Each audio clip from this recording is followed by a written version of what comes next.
जैसे जैसे मेरी आंखें खुल रही थीं, मुझे अपने शरीर में दर्द महसूस हो रहा था और जब मैं पूरी तरह से अपने होश में आई तो मेरी हालत खराब हो चुकी थी क्योंकि मेरे दोनों हाथ बुरी तरह से बंधे हुए थे। मैं अपने पैरों को बिस्तर पर जोर जोर से पटक रही थी और चाची चाची चिल्ला रही थी। पर जब बहुत देर तक मैं चिल्लाती रही और किसी ने भी मेरी पुकार नहीं सुनी तो मैं रोती रोती खुद ही शांत हो गई। और तब मैंने इस चीज पर ध्यान दिया कि मेरे ऊपर तो कपड़े ही नहीं हैं, मैं तो बिल्कुल बेजार हूँ। अब मुझे धीरे धीरे समझ आने लगा था कि मेरे साथ हुआ क्या है और शायद इसीलिए मुझे बहुत दर्द हो रहा था, क्योंकि वो दर्द जहां उठ रहा था उससे मुझे यकीन हो गया कि मेरे साथ गलत हुआ है। इस हकीकत का खुद पर खुलासा होते ही मेरी तकलीफ की इंतहा हो चुकी थी। न जाने भगवान मुझ पर इतनी ज्यादती क्यों कर रहा था। मैं पहले ही अंधी थी और आज किसी ने मेरे इसी अंधेपन का फायदा उठाया था। काफी देर रोने के बाद मैं निडाल हो गई और अपने उस बीते हुए कल के बारे में सोचने लगी जिसने आज मेरी ये हालत कर दी थी। मेरा नाम सीमा है। मैं अपने माँ बाप की इकलौती संतान थी। मेरे माता पिता मुझे बहुत प्यार करते थे। उन्होंने मेरी हमेशा हर ख्वाहिश को पूरा किया। हम भले ही गरीब थे लेकिन हम बहुत खुश थे। मैं जब 7 साल की थी तो एक बार हमारे गांव में मेला लगा और मैं अपने मम्मी पापा के साथ उस मेले में घूमने के लिए गई।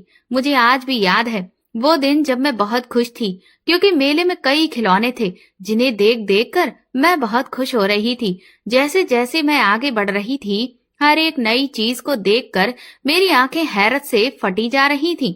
इस बार तो एक से एक बढ़िया बढ़िया झूले आए थे। मैं अपने पापा से जिद करती कि मुझे उस झूले पर बैठना है, कभी इस झूले पर बैठना है। पापा मुझसे कहते कि बेटा मेरे पास इतने पैसे नहीं हैं कि मैं तुझे हर एक झूले पर बैठा सकूं। ऐसा करते हैं हम उस आसमान वाले झूले पर झूला झूलते हैं और फिर देखना हमें बहुत मजा आएगा। तू बिल्कुल हवा से बातें करेगी। उस आसमान वाले झूले को देखकर तो मैं खुशी से फूली नहीं समा रही थी और दौड़ी दौड़ी उस झूले में जाकर बैठ गई। मेरे मम्मी पापा भी मेरे साथ ही बैठ गए। मैं बहुत खुश थी। जैसे ही झूला हवा में ऊपर जाता तो ऐसा लगता कि जैसे मेरे गालों से हवाएं उड़ रही हों और जैसे ही झूला नीचे जाता तो पूरा शरीर बिल्कुल हल्का हो जाता और एक अजीब सी गुदगुदी होती।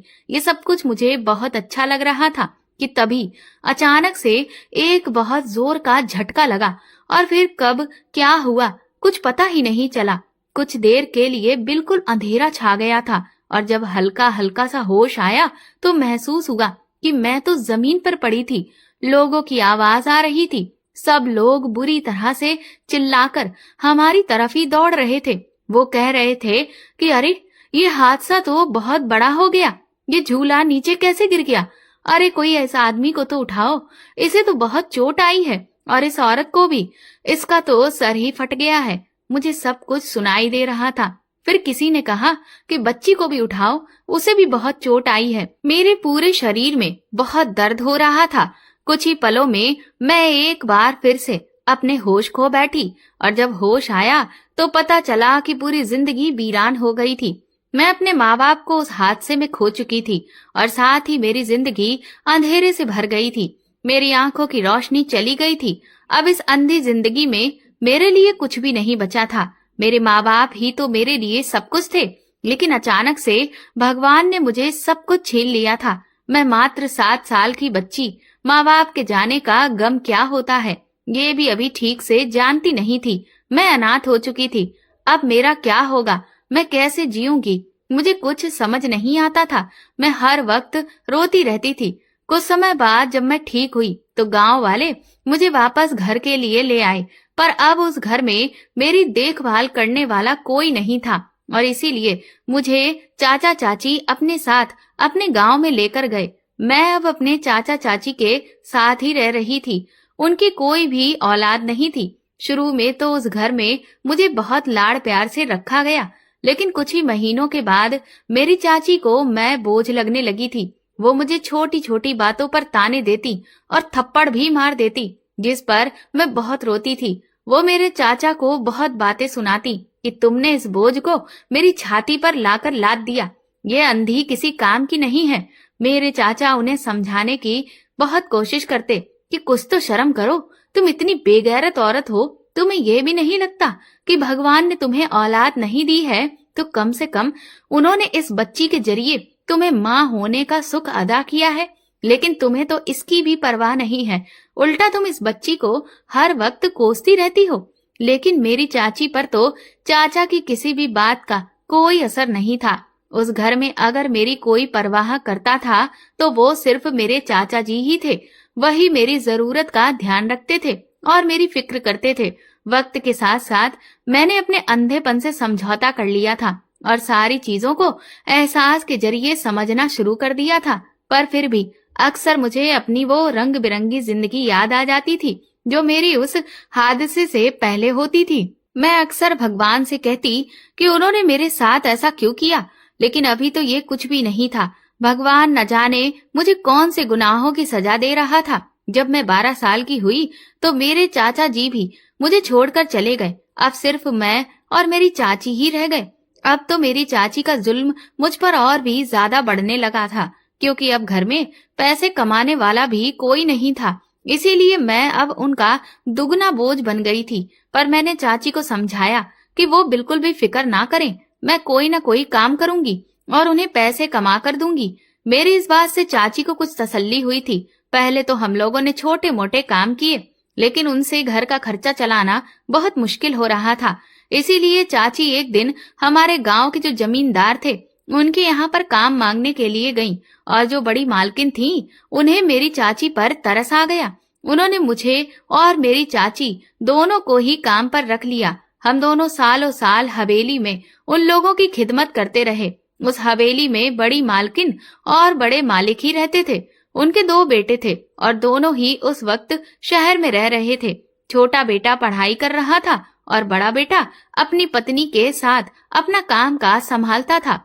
लेकिन कुछ समय के बाद जब बड़े मालिक का देहांत हो गया तो बड़ी मालकिन ने अपने बेटों को हवेली ही बुला लिया, क्योंकि अब वो यहाँ अकेली नहीं रह सकती थी। और उन्होंने अपने बेटों से कहा कि वो अपने पिता की जागीरदारी आकर संभालें। यहाँ पर ही उनका कारोबार अच्छा खासा चल रहा है, जिससे वो गांव में रहकर ही काफी पैसा कमा सकते हैं, और इसीलिए वो लोग गांव ही आ गए थे। सब कुछ सही चल रहा था। मेरी चाची हवेली में साफ सफाई का काम करती थी, क्योंकि मैं अंधी थी। इसी वजह से मुझे हवेली के अंदर कोई भी काम नहीं दिया गया था, बल्कि मैं बगीचे की देखभाल किया करती थी, जिसमें मेरी मदद माली भैया कर दिया करते थे।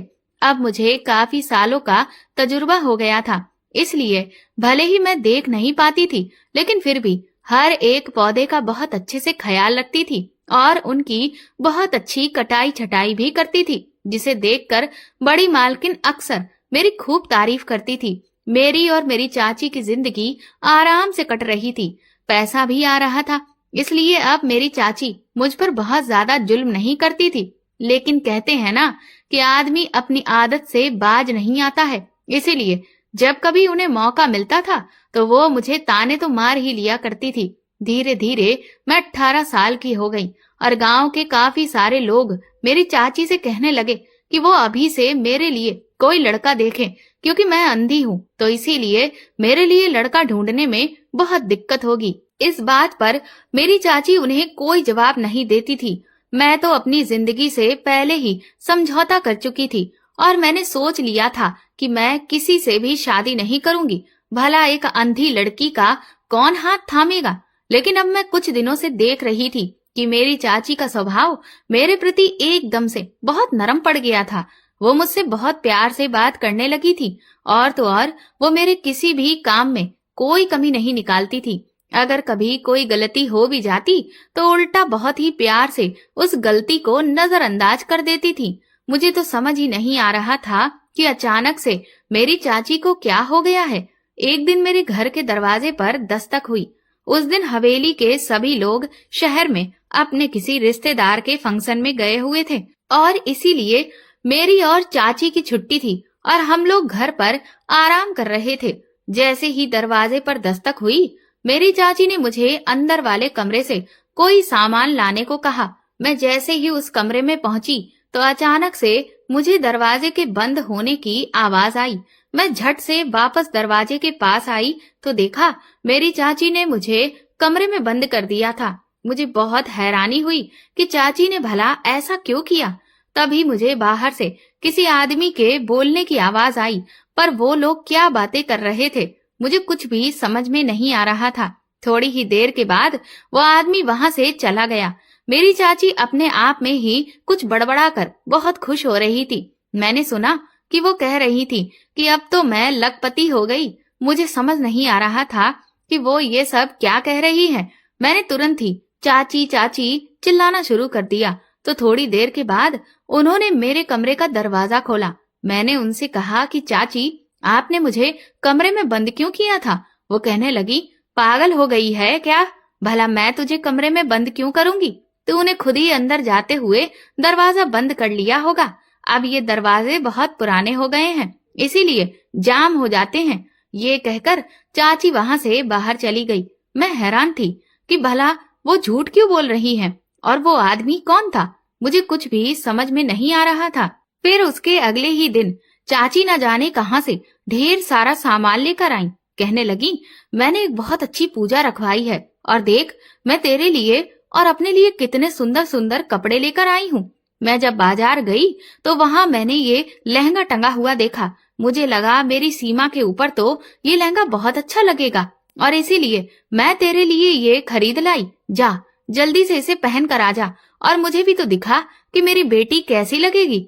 अपनी चाची के मुंह से ऐसे सहज भरे शब्द सुनकर मेरी तो हैरत की इंतहा ही नहीं थी। ये मेरी चाची को हो क्या गया था? आज उन्होंने पहली बार मुझे बेटी कहकर पुकारा था और वो खुद मेरे लिए कोई चीज लेकर आई थी। ये उल्टी गंगा कैसे बहने लगी थी? मुझे तो कुछ समझ नहीं आ रहा था, लेकिन मैंने उनकी बात को नहीं काटा क्योंकि मैं नहीं चाहती थी कि उनके मुंह से निकलने वाला शहद जहर में बदल जाए, और इसीलिए मैंने तुरंत ही जाकर वो लहंगा पहन लिया। मैं जैसे ही कमरे से निकल कर आई, मेरी चाची तो बहुत खुश हो गई। कहने लगी, तू तो हूर की परी लगती है। सच कहती हूँ, तुझमें कोई ऐब नहीं है सिवाय अंधेपन के। अगर तू अंधी नहीं होती ना तो गांव के सारे ही लड़के तुझ पर मर मिटते। उस वक्त न जाने क्यों, लेकिन चाची की इस बात ने मुझे शर्माने पर मजबूर कर दिया था। चाची कहने लगी, अरे वाह, मेरी बेटी तो बड़ा ही अच्छा शर्माती है। देखो तो कैसे खुशी के मारे गाल लाल हो रहे हैं। चाची कहने लगी, बैठ, यहाँ देख, मैं तेरे लिए कुछ गहने भी लाई हूँ। उन्होंने मुझे सारे गहने पहनाए और अच्छे से मेरे बालों को बांध दिया और फिर मेरे चेहरे पर क्रीम पाउडर भी लगाया। वो कहने लगी, आज पूजा है और हम दोनों माँ बेटी बहुत अच्छे से तैयार होकर उस पूजा में शामिल होंगे। मैंने पूछा, चाची, ये किस चीज की पूजा है? वो कहने लगी, अरे अब हमारे पास पैसे की कोई कमी नहीं है, तो भगवान को इसका शुक्रिया अदा भी तो करना चाहिए, इसीलिए मैंने ये पूजा रखवाई है। इसके बाद जब हम दोनों तैयार हो गए तो चाची मुझे लेकर जाने लगी। फिर अचानक से बोली कि पहले ऐसा करते हैं, कुछ खा पी लेते हैं क्योंकि उस पूजा में बहुत समय लगेगा। मैंने चाची से कहा, लेकिन पूजा से पहले कुछ खाने की जरूरत क्या है? हम पूजा के बाद खा लेंगे। इस बात पर न जाने क्यों चाची नाराज हो गई।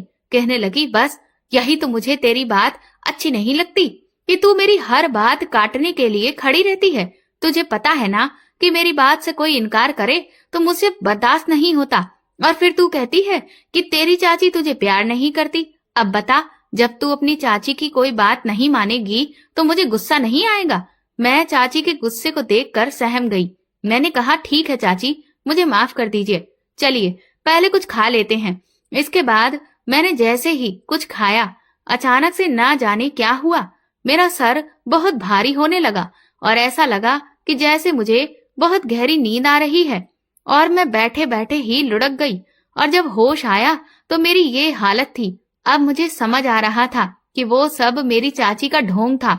वो तो मेरे साथ धोखा कर रही थी। उन्होंने मुझे जरूर किसी आदमी को बेच दिया है जिसने मेरा ये हाल कर दिया है।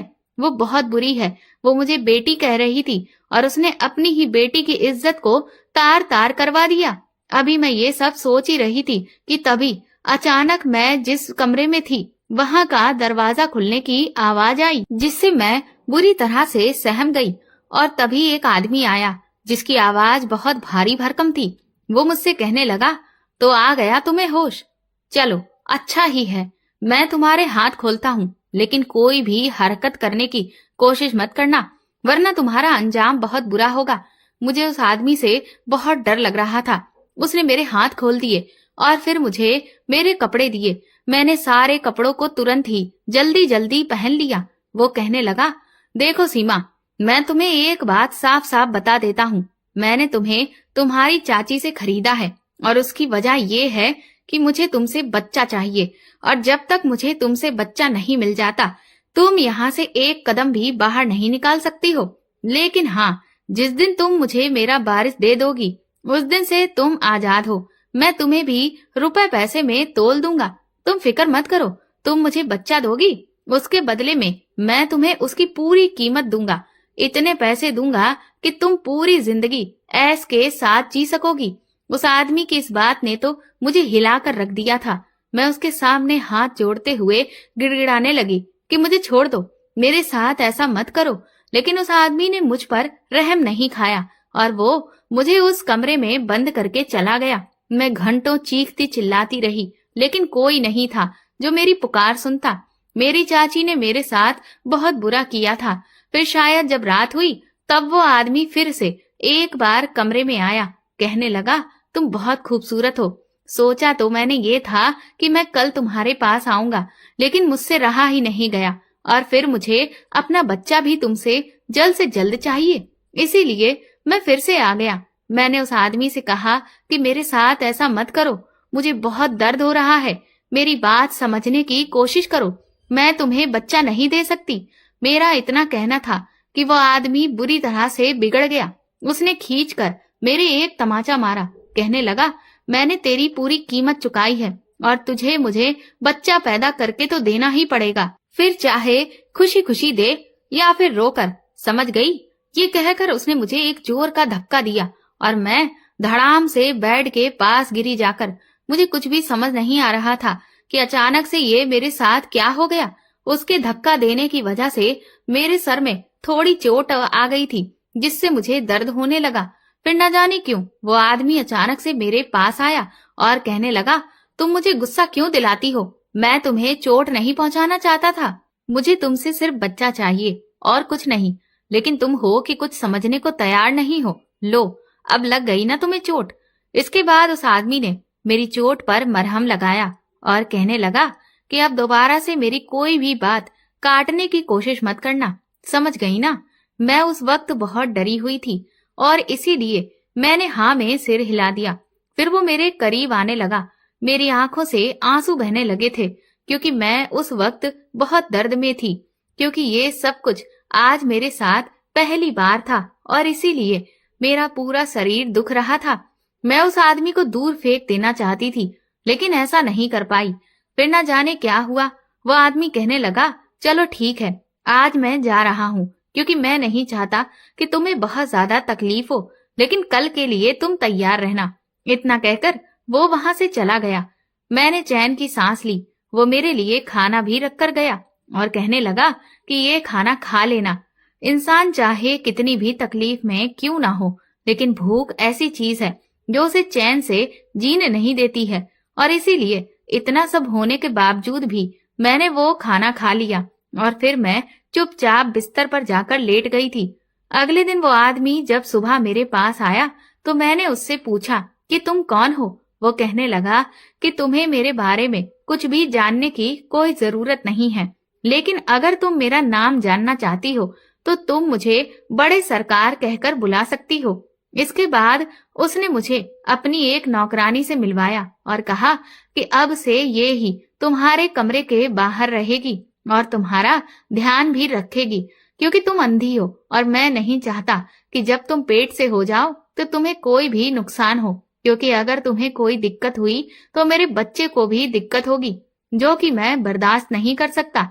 इसीलिए ये नौकरानी हर वक्त तुम्हारी देखभाल के लिए यहाँ पर रहेगी। तुम्हें किसी भी चीज की जब भी जरूरत हो तुम सुनीता को आवाज लगा देना। इसके बाद वो आदमी वहां से फिर से चला गया।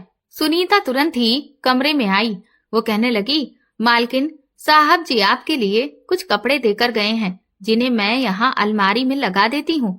आपको किसी भी चीज की जरूरत हो, आप मुझे पुकार लीजिएगा। मैंने सुनीता के आगे हाथ जोड़ने शुरू कर दिए कि मेरी मदद करो, मुझे यहाँ से जाने दो। लेकिन सुनीता ने कहा कि मैं भी आपके आगे हाथ जोड़ती हूँ, आप गलती से भी ऐसा कोई कदम मत उठाना, वरना बड़े साहब आपकी भी जान ले लेंगे और मेरी भी। और मेरी तो पूरी दुनिया ही खत्म हो जाएगी, क्योंकि मैं अपने 3 बच्चों का इकलौता सहारा हूँ। अगर मैं मर गई तो फिर उनका क्या होगा? सुनीता की बात ने तो मेरा दिल हिला दिया था। मैं अपनी वजह से किसी दूसरे की जिंदगी खराब नहीं होने दे सकती थी, और इसीलिए मैं चुपचाप वहीं बिस्तर पर बैठ गई। अब वो आदमी हर तीसरे चौथे दिन आता और मुझसे अपनी जरूरत पूरी करता। मैं रोती रहती, लेकिन वो मुझे बार बार समझाता कि बस कुछ ही दिनों की बात है, तुम एक बार पेट से हो जाओगी तो ये सब बंद हो जाएगा। एक दिन बड़े साहब शराब के नशे में मेरे पास आए। मुझे लगा कि आज वो न जाने मेरे साथ कैसा बर्ताव करेंगे, लेकिन हैरत मुझे तब हुई जब वो फूट फूट कर रोने लगे। हालांकि मुझे उस आदमी से नफरत होती थी, लेकिन ना जाने क्यों उस वक्त उसके रोने की आवाज से मेरा दिल पिघल गया। मैं उसके पास जाकर बैठ गई और उसने भी अपना सर मेरे कंधे पर रख दिया। भले ही हमारी शादी नहीं हुई थी, लेकिन हमारे बीच पति पत्नी का रिश्ता तो था, और शायद इसी वजह से इतने दिनों में हमारे इसी रिश्ते की वजह से मेरे दिल में उसके लिए कुछ जज्बात पैदा होने लगे थे, और मैंने भी उन्हीं जज्बातों में बहकर उसे गले से लगा लिया। वो मुझसे कहने लगा, सीमा, जिंदगी हमें इतनी तकलीफ क्यों देती है? मैंने कहा, भला आपको किस बात की तकलीफ? आप तो मुझे बहुत ही अमीर आदमी लगते हैं। जिसके पास पैसा होता है उसके पास तो सब कुछ होता है। वो कहने लगे, ऐसा नहीं है, पैसा हमें वो खुशियां खरीद कर नहीं दे सकता है जो हम चाहते हैं। मैंने कहा, भला आपको क्या तकलीफ है? तो वो कहने लगे कि मैं कितने सालों से अपने बच्चे को अपनी गोद में खिलाने की खातिर तरस रहा हूँ, लेकिन आज तक मेरी ये इच्छा अधूरी ही है। मेरे पास पैसे की कोई कमी नहीं, लेकिन फिर भी देखो, मैं आज भी बे औलाद हूँ, जिस वजह से मुझे लोगों के ना जाने कितने ताने सुनने पड़ते हैं। हर कोई मुझे शक की निगाह से देखता है, लेकिन तुम मेरा ये दुख नहीं समझ सकती। मैंने कहा, मैं आपका दुख नहीं समझ सकती। जो इंसान खुद पूरी तरह से दुख में डूबा हो, उसे भला आप ऐसा कैसे कह सकते हैं? वो कहने लगे, मैं जानता हूँ कि तुम अपने इस अंधेपन की वजह से दुखी हो, लेकिन इससे भी ज्यादा दुख तब होता है जब हमारे अपने ही हमारा साथ नहीं देते। मैंने कहा कि ये तो आपने सच कहा, दुख तब भी होता है जब हमारे अपने साथ नहीं देते, और दुख तब भी होता है जब हमारे अपने साथ ही नहीं होते। वो कहने लगे, तुम कहना क्या चाहती हो? फिर मैंने उन्हें अपने अतीत के बारे में बताया कि किस तरह से मेरे माँ बाप मुझे छोड़कर चले गए, और उस एक हादसे ने मुझे जिंदगी भर के लिए अंधा बना दिया, और आज चंद पैसों की खातिर मेरी अपनी सगी चाची ने मुझे आपके हाथों बेच दिया। मेरी इस बात पर शायद उस आदमी को थोड़ी शर्मिंदगी हुई। वो कहने लगा, मैं जानता हूँ सीमा कि मैंने तुम्हारे साथ गलत किया है, लेकिन मैं क्या करूँ? मेरे पास इसके अलावा और कोई रास्ता नहीं था। मैं भी मजबूर हूँ, लेकिन मैं सच कहता हूँ, जिस दिन मैं बाप बन जाऊंगा, मैं तुम्हारी जिंदगी के सारे दर्द खत्म कर दूंगा। ये कहकर वो वहां से उठकर चले गए थे। वक्त जैसे जैसे बीत रहा था, ना जाने क्यों उस आदमी से मुझे प्यार सा होने लगा था। अब वो पहले की तरह मेरे साथ रूखा व्यवहार नहीं करते थे, बल्कि जब भी आते थे तो मेरे लिए कोई न कोई चीज जरूर लाते थे। हम दोनों अक्सर यहाँ वहां की बातें करते थे, अपने दुख दर्द बांटते थे, लेकिन उन्होंने अभी तक मुझे ऐसा कुछ भी नहीं बताया था जिससे मैं ये जान सकूं कि वो कौन है। और फिर एक दिन मेरे कमरे का दरवाजा खुला। मुझे लगा कि बड़े साहब आए हैं, लेकिन अचानक से एक औरत ने मुझे जोर से झकझोर कर रख दिया और उसने मेरे 3-4 तमाचे खींच कर मारे। वो बोली, मेरा हक छीनेगी तो तू ही है वो जो मेरे पति को बच्चा देने वाली है। तू क्या समझती है कि मैं तुझे अपना हक मारने दूंगी? उसने मेरे बालों को कसकर पकड़कर खींचा और कहने लगी, चुड़ैल, तुझे तो मैं जिंदा गाड़ दूंगी। मैं उससे खुद को छुड़ाने की कोशिश कर रही थी, लेकिन उसकी पकड़ बहुत मजबूत थी कि तभी सुनीता कमरे में आ गई और वो गिड़गिड़ाने लगी, कहने लगी, मालकिन, इस बेचारी गरीब लड़की को छोड़ दीजिए। इस सब में इसका क्या कसूर है? उस औरत ने सुनीता के भी गाल पर खींच कर तमाचा मारा और कहने लगी, तेरी खाल भी मैं खींचूंगी, बस मुझे अब सही मौके का इंतजार है, तू चिंता मत कर। ये कहते हुए उस औरत ने मुझे झटक कर जमीन पर छोड़ दिया। मैं लड़खड़ा कर गिर गई और फिर वो वहां से तनफनाती हुई चली गई। मैं काफी देर तक रोती रही। सुनीता मुझे संभाल रही थी। उसने मुझे उठाकर बिस्तर पर बिठाया। वो कहने लगी, ये अमीर लोग ऐसे ही होते हैं, ये बस हम गरीबों पर जुल्म करना ही जानते हैं। अगर इनका पति तुम्हारा इस्तेमाल कर रहा है तो इसमें भला तुम्हारी क्या गलती। लेकिन इस औरत में इतनी हिम्मत नहीं है कि अपने पति से जाकर कुछ कहे, क्योंकि अगर ऐसा करेगी तो रुपए पैसे आलीशान जिंदगी से भी हाथ धो बैठेगी। मैंने सुनीता से कहा कि ये कौन थी, क्या ये बड़े साहब की पत्नी थी। इस पर सुनीता कहने लगी कि हाँ, ये बड़े साहब की पत्नी है। उनकी शादी को 5 साल हो गए हैं, लेकिन इन्हें औलाद नहीं हुई। ये यहाँ आए दिन बड़े साहब को ताने मारती है। इन्होंने ही उनके घर वालों और गांव में भी सबके सामने इस बात का ढिंढोरा पीट रखा है कि बड़े साहब में कोई कमी है और वो बाप नहीं बन सकते। और तुम तो जानती हो कि जमाना कैसा है। अगर किसी आदमी में बाप बनने के लायक कोई बात नहीं है तो ये जमाना उसका जीना हराम कर देता है। और इस कलंक को मिटाने की खातिर बड़े साहब तुम पर जुल्म कर रहे हैं। मैंने सुनीता से कहा कि ये बड़े साहब कौन है, मुझे बताओ। लेकिन सुनीता ने कहा कि मुझे माफ कर दो सीमा, मैं इतना सब कुछ तुम्हें बताऊं इसकी मुझे इजाजत नहीं है। ये कहकर सुनीता वहां से चली गई। शाम को जब बड़े साहब लौट कर आए तो उन्हें पहले से ही अपनी पत्नी की करतूत के बारे में पता चल गया था। शायद सुनीता ने बताया होगा। वो मुझसे आकर माफी मांगने लगे। कहने लगे कि अब मैं पूरा ध्यान रखूंगा कि तुम्हें मेरी पत्नी की वजह से कोई भी तकलीफ ना हो। मैंने कहा कि इसमें गलती आपकी पत्नी की भी नहीं है। कोई भी औरत ये बात बिल्कुल बर्दाश्त नहीं कर सकती कि उसका पति किसी दूसरी औरत को महत्व दे।